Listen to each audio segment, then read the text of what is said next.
call to order the Tuesday, September 9th HRA board meeting. First item is the approval of the agenda.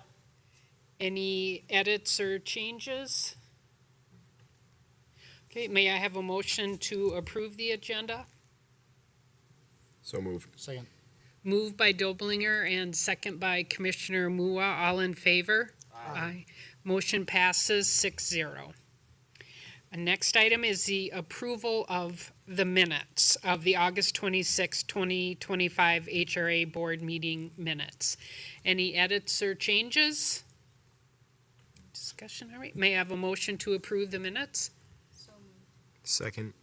Motion moved by Commissioner Issei and second by Commissioner Doblinger. All in favor? Aye. Motion passes 6-0.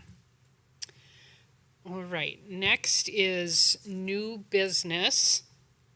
We're in a public hearing about the purchase and development for 8422, 8440, 8446, and 8452 Humboldt Avenue. May we have the staff report? Thank you, Chair, Commissioners.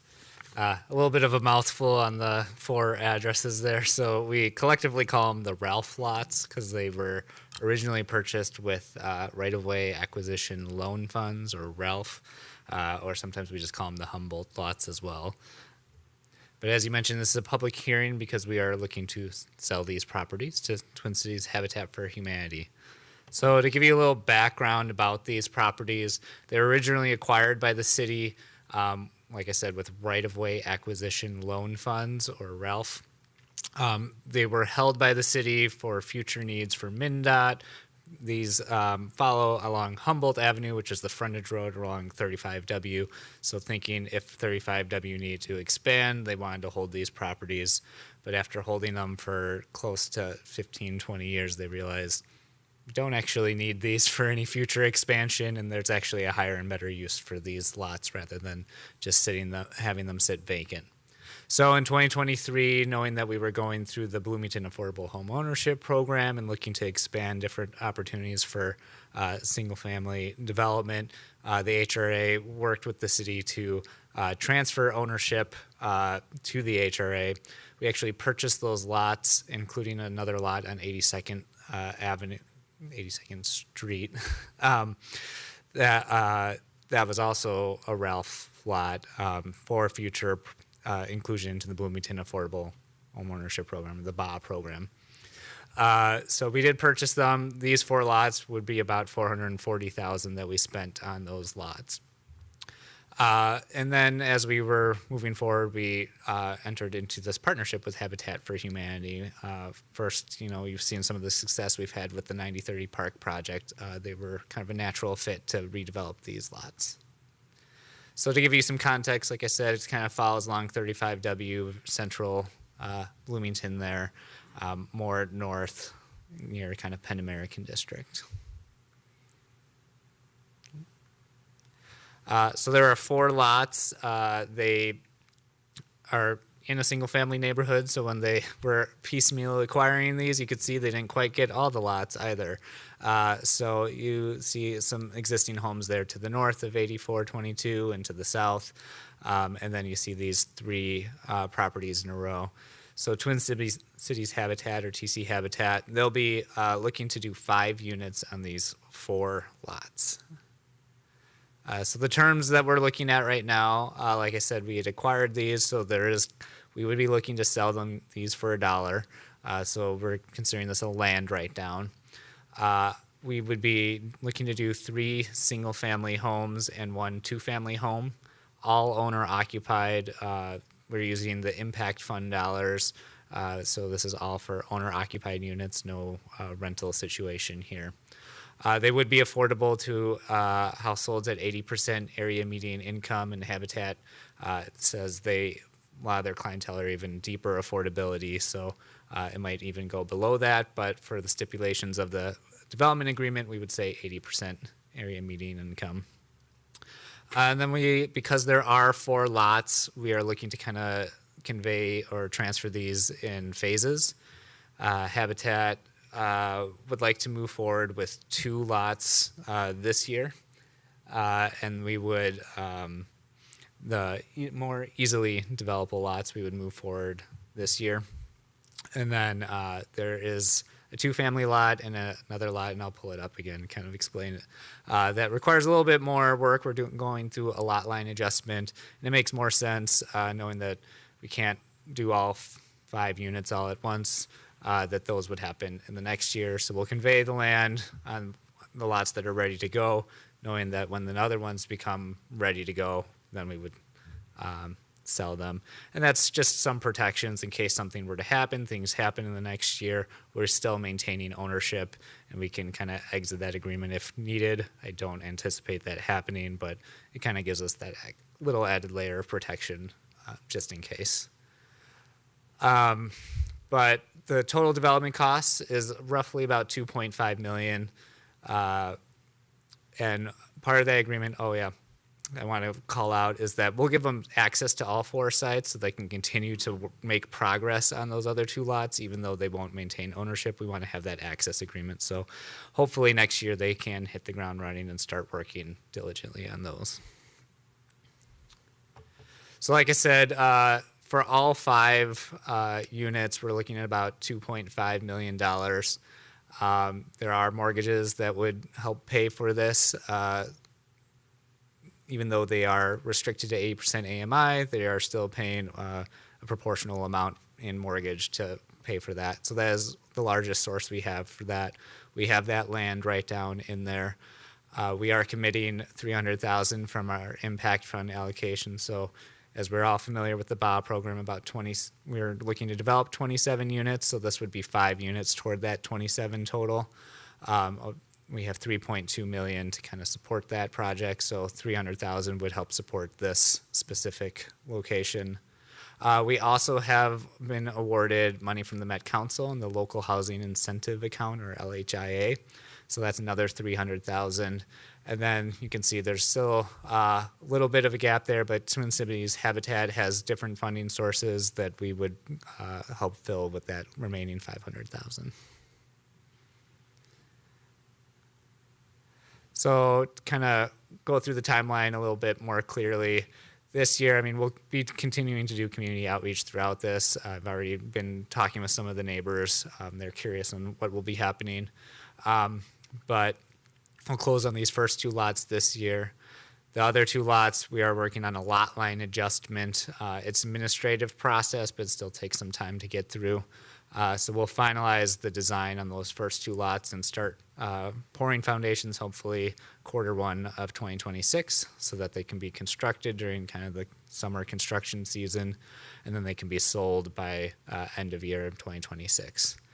Meanwhile, while those are being constructed, we'll be starting the design work, hopefully on the next 2 phases once that lot line adjustment's done, and kind of continue that cycle again, hopefully with construction in 2027, and have those being sold. So, lots of addresses. So the 2 lots that we are looking at are that 18422 to the north that is pretty much ready to go. There's not much that needs to be adjusted on that lot. If there was a single-family home previously there, there'll be another single-family home. And then same with the corner lot, we'll be looking at that. 8440 is where I believe the 2-family home will be. It actually does meet our 2-family home standards, but the habitat model is slightly a little too wide, so it's easier for us to, rather than recreate their model, to just slightly adjust the lot line and meet our setback requirements. So here are some examples of what those first 2 units will look like. They'll be single-family homes. This is kind of the Rambler style, but kind of front porch there. This is not necessarily what will exactly be constructed, but something similar to this. 3 or 4 bedroom unit, 2-car garage. Yeah, very nice. 2,300 square feet.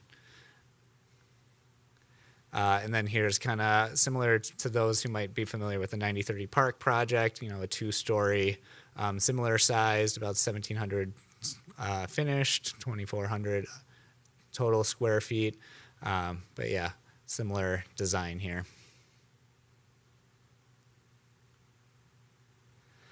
So we want to make clear tonight the approvals would be allowing us to enter into a purchase agreement and development agreement. The purchase agreement kind of outlines how we convey the land, and the development agreement outlines the expectations for what we want to see there with those 80% AMI owner-occupied units.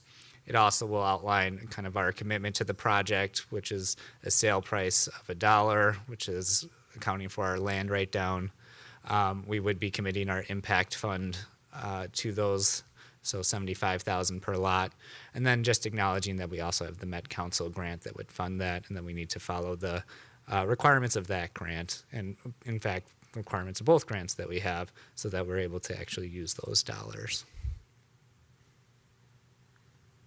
So we'll hopefully, with approval tonight, we would then execute that and then close on those first two properties by the end of the year, allowing for those foundations to be done. And then we'll continue to work on the next phase and hopefully get that started next year and convey those properties.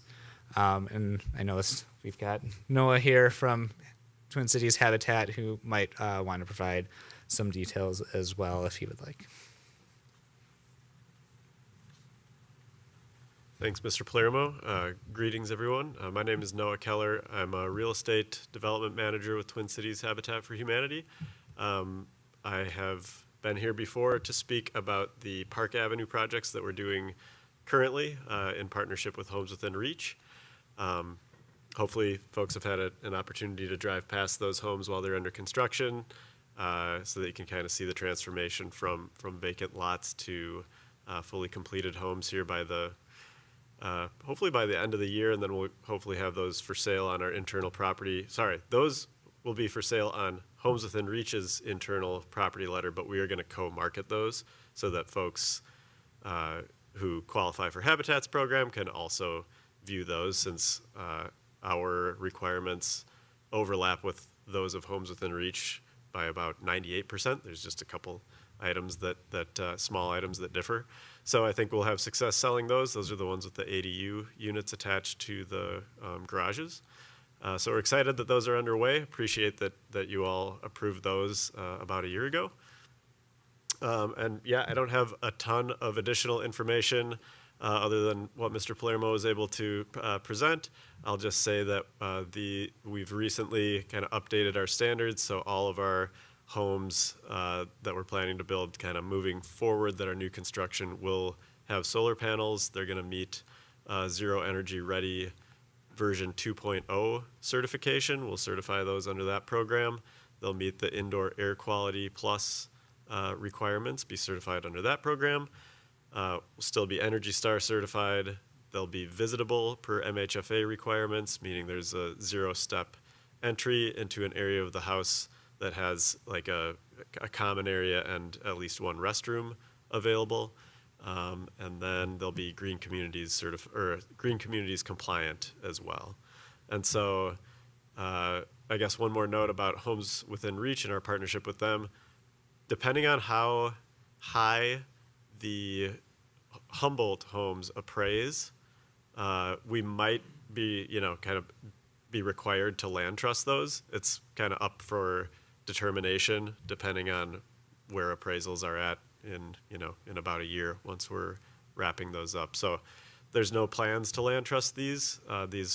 If we don't land trust them, we still have a 30-year affordability declaration that would be included at the sale of each home to the new buyer.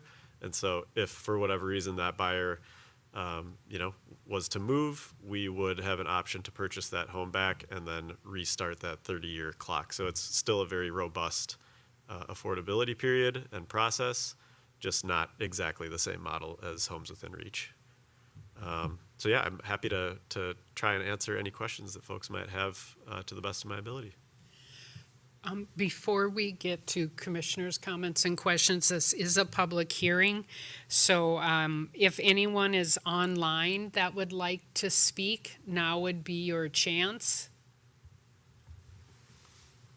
I do not have anyone online. All right, thank you.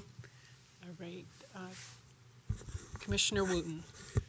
The solar panels that you're putting on each of these homes, are they outright purchased, or are there any leases involved an additional cost involved?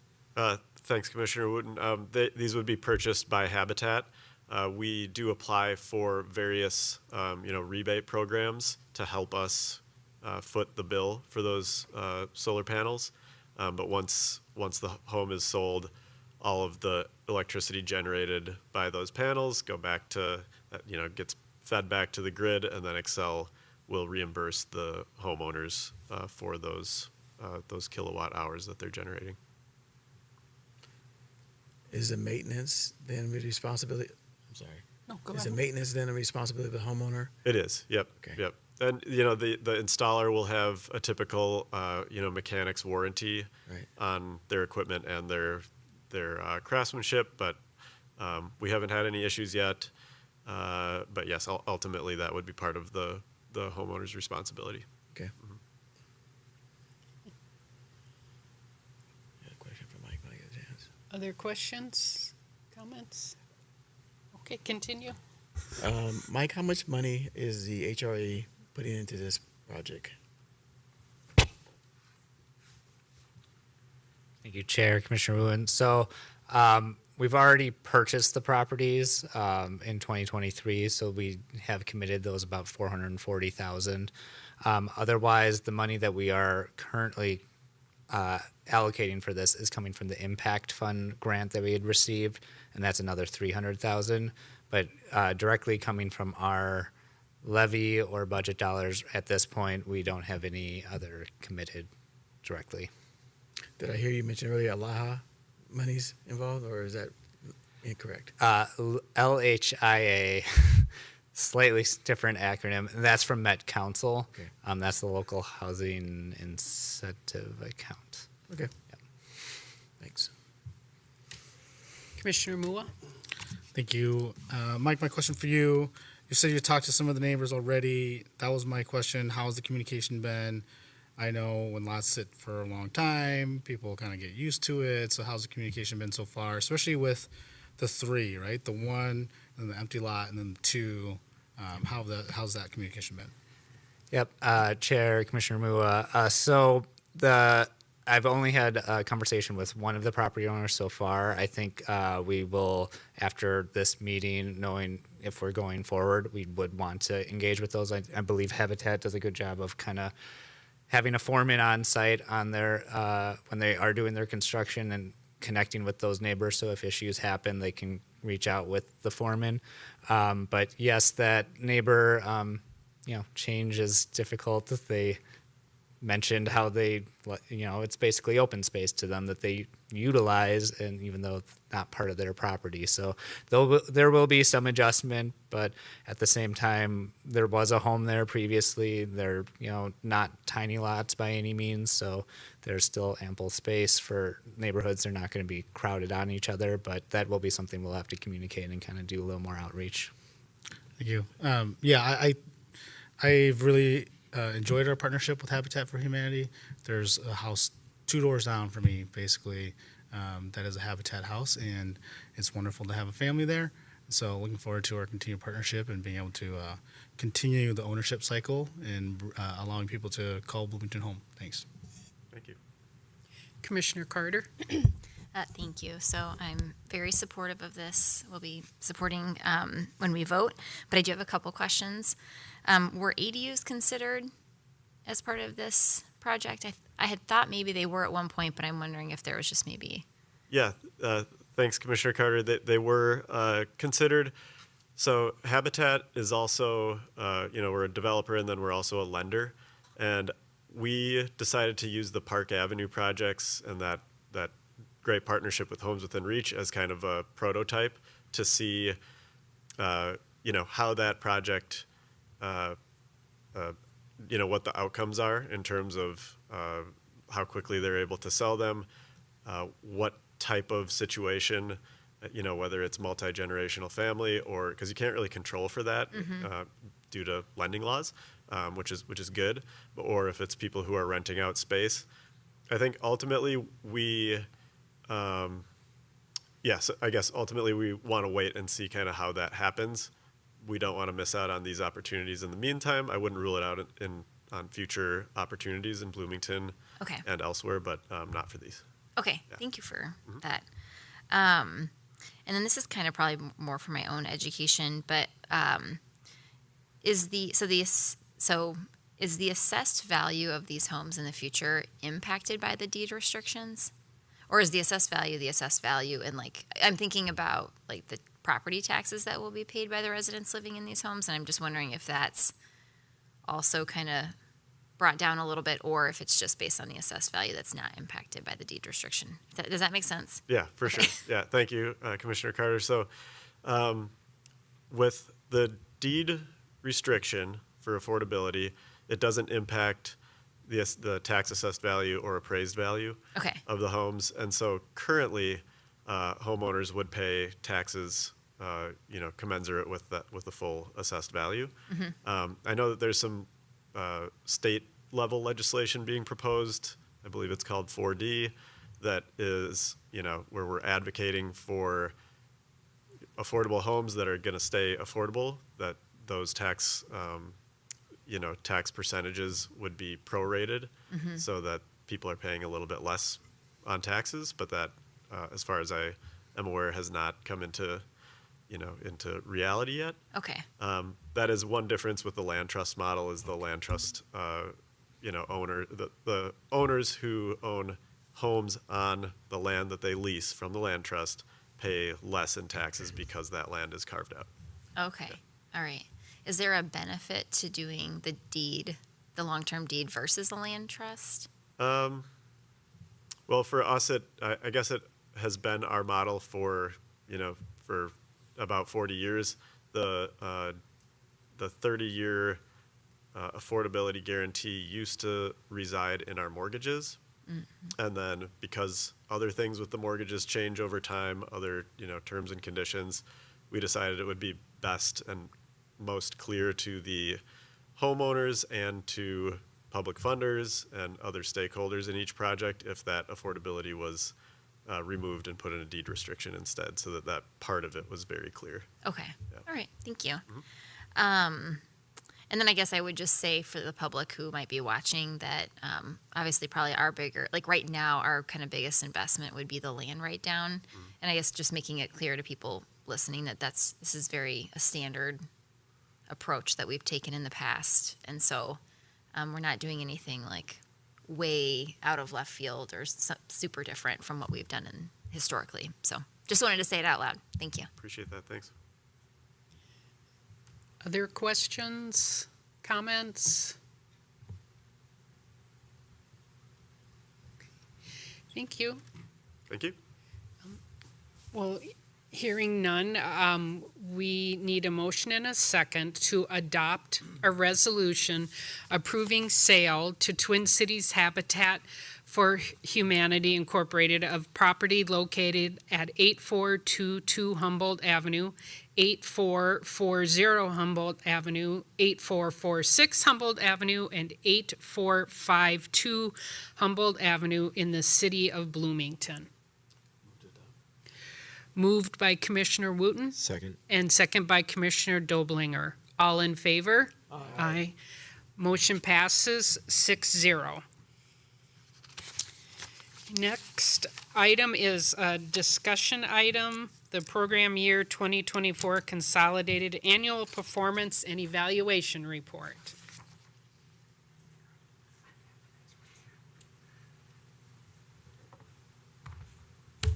This is Melissa, the attorney calling in virtually. Can you also formally close the public hearing on the record? Okay, we are formally closing the public hearing part of this meeting. Now we may continue with Mike. Thank you, Chair, Commissioners. This is a discussion item. So you're familiar with our community development block grant from the Department of Housing and Urban Development. As part of our cycle, our program year ended, and now we do what's called the Consolidated Annual Performance and Evaluation Report, or CAPER. A little bit, lots of mouthfuls tonight. So we do a 5-year plan, which we were in that cycle, adopting our next 5-year plan. We're now closing out our previous 5-year plan, the Consolidated plan. And then annually, we do an annual action plan. And then this kind of reports back on how we're doing on that 5-year plan and that annual action plan. If you had a chance to read through that draft, you'll notice there's a big table and it had a bunch of zeros on it. I want to kind of just call that out. That's because we've identified quite a few different needs in the community, but we don't get a huge portion of community development block grants. So while we identify these needs, it helps us be kind of nimble in addressing year to year different priorities, but through the full 5 years, we've kind of stuck with the same priorities and focused on kind of the same few programs. So a lot of those activities we never kind of got to, so they just remain kind of zero, and you'll kind of see the typical programs year to year that we focused on. But our program year runs from July 1st through June 30th. We had a total amount of funds of about 1.4 million this year. This included program income that we received. We also then had carryover income from the previous year that we didn't fully expend, largely in part because of large amount of program income we had that we didn't fully expend, and then our annual allocation. So total, adding those 3 buckets together, it's about 1.4 million. But over that time, we also expended about 1.1 million. So we made progress. We still have a little bit of carryover balance we'll have this year. Part of the difficulty with program income is it's tied to our rehab loans that we're getting repayment from, and that's cyclical with like the housing market. People are selling their property, and that tends to be in the spring, so we get a bunch of closeouts in the spring at the end of the program year. So a bunch of money comes in that we can't really spend down real quick enough. So the rehab loan is our largest portion of what we spend on. We do fund a little bit of fair housing activities with our Fair Housing Implementation Council, a regional authority that we, group that we kind of do fair housing activities with. We have funded senior community services or senior services for about $50,000. That's our public service dollars. And we've worked with Homes Within Reach, to acquire some properties, and they do rehab and the land trust model that we were just talking about in the previous item. And then we do fund some of our administrative activities. We're allowed up to, I believe, 15%. So the impact of these dollars, like I said, we fund senior services. They helped about 140 people this year with kind of chores and maintenance activities. It's called their home program, but it's an acronym. But basically maintenance activities or different chores to help seniors age in place. Like I had mentioned, acquired 2 homes, and then rehab loans. So we spent a lot in rehab loans. A lot of that was kind of carried over from that 2023 program year. We start a lot, and then we kind of takes time to get through that. So as we work through those that were already started in 2023, that kind of pushes back starting new loans in 2024. So we approved 12 new loans, but last year we had an inordinately high number of loans that we had started, so it needed to work through. Our average loan amount was about $30,000. But we serve a wide range. The goal of Community Development Block Grant is to serve low and moderate income. And under that Senior Community Services Program, they do serve some that are a little bit above 80% area median income. But you can see we serve quite a bit in the extremely low income, or those making 30% of area median income or below. And so that's kind of a broad, high-level overview. So the CAPER, Community Development Block Grant, is city-funded. The HRA kind of administers that under an agreement with the city, but ultimately the approvals and the money is held at the city. So we come to the HRA as kind of a formality, give you the updates and have discussion about it. But ultimately, the city council is required to hold the public hearing. So we'll hold that on the 15th. We have a public comment period for the CAPER that starts tomorrow on the 10th, runs for 15 days, goes through September 26th. At which point people can email, they can read the draft, they can come in person, provide comments about the report. It was advertised in the Sun Current paper and it is on our website on notice. And if you search on our website, CDBG, you will find our copy. But we are also part of the Hennepin County Consortium. And so what that means is all our plans kind of roll up into Hennepin County. And so they are also holding their comment period simultaneously with ours. They are also holding a public hearing on September 16th. So people can speak at both public hearings if they would like. And then they plan to submit everything. So ultimately they submit our plan for us and it will be on September 30th. With that, I'm open up for discussion. Any questions, comments? None? All right, thank you. Next, we have administrator updates. Yes, Chair and Commissioners, I just have two updates for you. One is that we had previously applied for a state grant program called the Local Housing Trust Fund. There were some matching dollars for dollars that the city had invested into our housing trust fund and had not received the award, but I just got notification earlier today that they had more funding come available, and so we will be receiving $75,000. So that is great news, so I thought I'd be happy to share. The other quick update is the preliminary levy went to the City Council last night on the consent agenda, and so that was approved by the City Council. And that was the preliminary levy that the HRA had discussed at our last meeting in August. So the final budget consideration will come in November, and then we're anticipating, I think we'll have some more HRA conversation that still needs to happen on that. So we'll probably be planning a work session or some more discussion in October around the budget before getting to that final vote. So just wanted to give you that update. That's all I have for you tonight. All right, thank you. Well, we have reached the end of our agenda, so may I have a motion to adjourn the Tuesday, September 9th, 2025 HRA Board meeting? Moved by Commissioner Wooten and second by Commissioner Isay. All in favor? Aye. Aye. Motion passes 6-0.